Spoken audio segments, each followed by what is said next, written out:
Hey everyone, want to accept payments on your Webflow site? Then let me show you how to set up a payment gateway. Let's dive in. So open your Webflow project and enable e-commerce in the settings panel. Choose a payment gateway. So Webflow supports Stripe and PayPal. So go to the settings, click on payments, and connect your preferred payment gateway.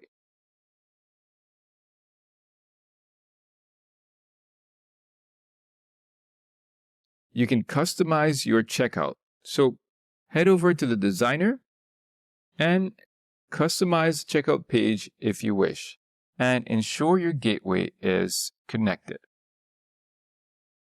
Publish your site, and you're ready to start accepting payments. If this tutorial helped you, hit that like button and subscribe for more tips. I'll catch you later.